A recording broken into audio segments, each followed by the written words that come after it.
So I've been here 50 years, so if you want Okay, to speak. you can have a seat and introduce yourself to the committee, and if you're speaking on behalf of an organization, please let us know who you're speaking on behalf of, and you may make your comments. Thank you, Mr. Chair, and the ladies and gentlemen. Will I be permitted to have our Sheikh sit next to me so that he can help me out?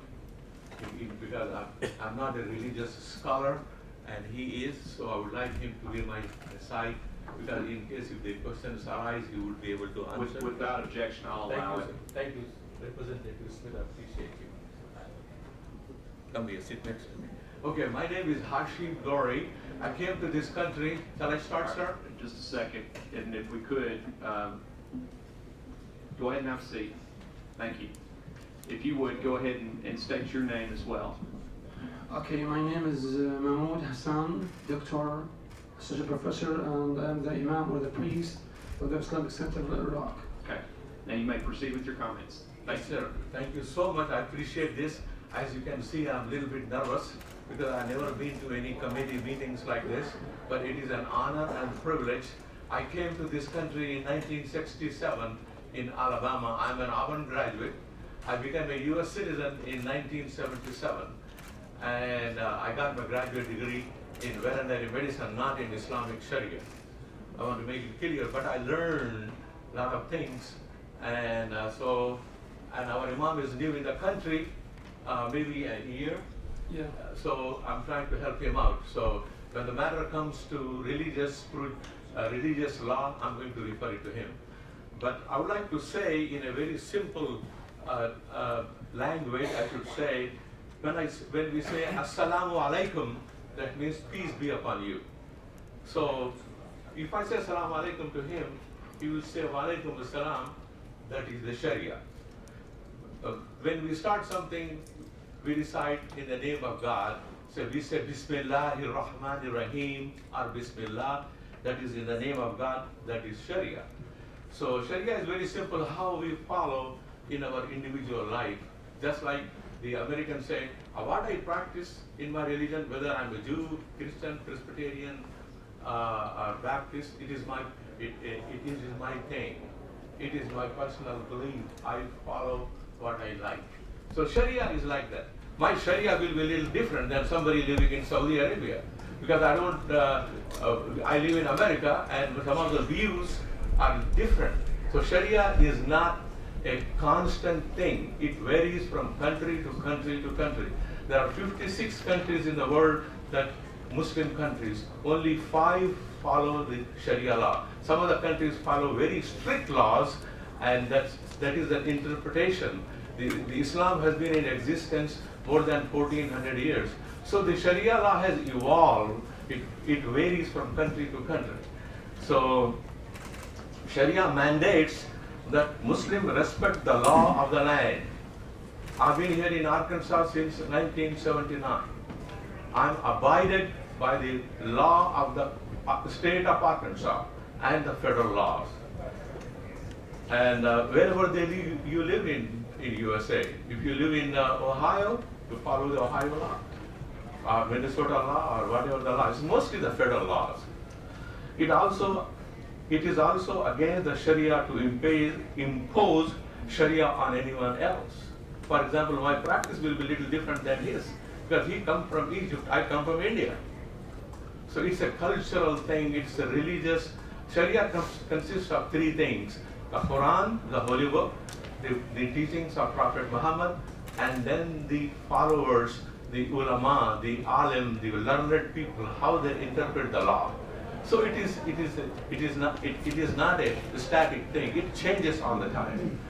Muslim Americans are subject to the same laws and constitution as any other American, as any one of you. It is about freedom to practice our faith without infringing on anybody else. I would like to add that all observant, or it is legislative, is it criminal law that you want to clarify in your own ways in your constitution? What is that you are really after? We need to know. I We're think trying to find that answer. I think that's. You're all. Thank you very much, sir. We have a scholar here. Please ask him some question. He went to Jame Azhar, which is the #1 religious institution in the world, which is in Egypt. He's a scholar from Jame Azhar, Egypt, and then he went to Scotland, UK, to get his PhD in the comparative religion. So I would love any one of you to ask him question to clarify about this. Thank you so much, sir. Thank you. First of all, I thank you all. If you could give me just a minute. We'll give you just a minute, okay?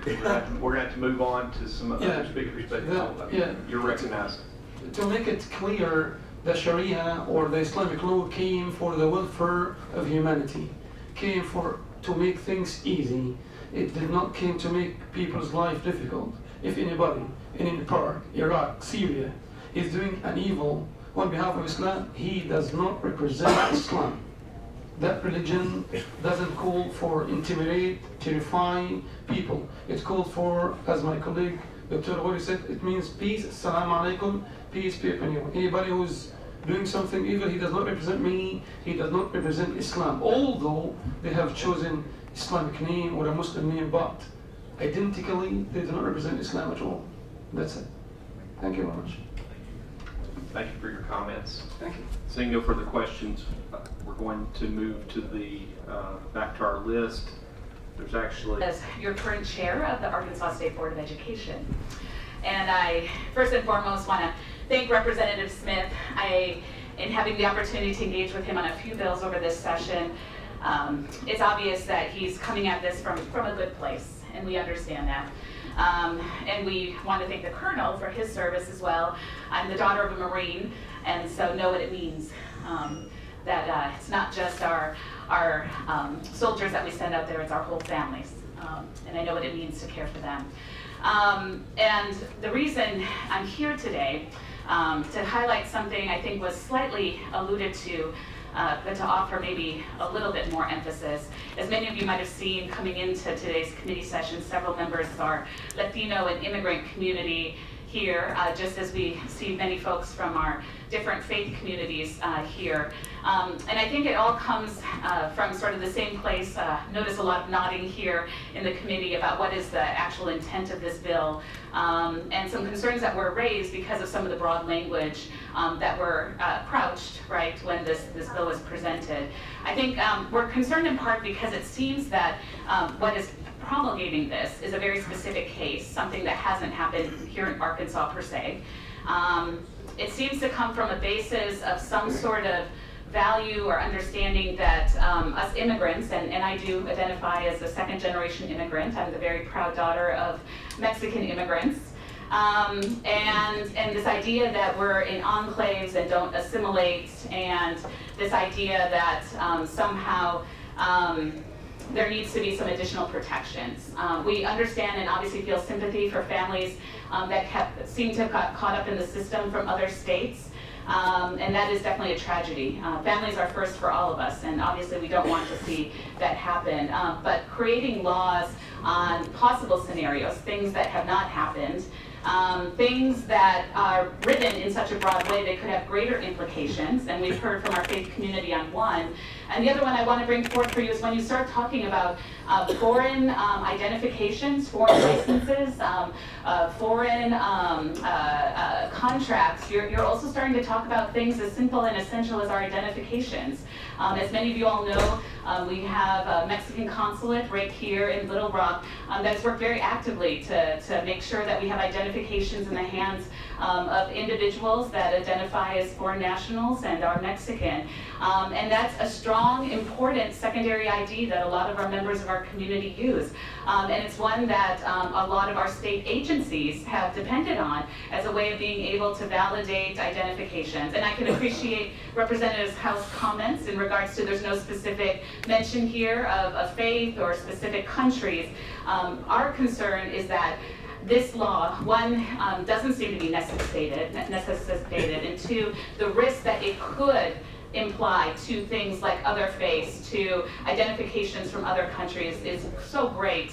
Why do we really need this? And again, to be operating in the scenario of hypotheticals and to be putting forth some values around, again, our immigrant community, which again concerns us and why we're here today, and why so many of our Latino communities showed up as a statement that we are here to be part of the Arkansas system, and that includes our civic processes and even accompanying these conversations here today.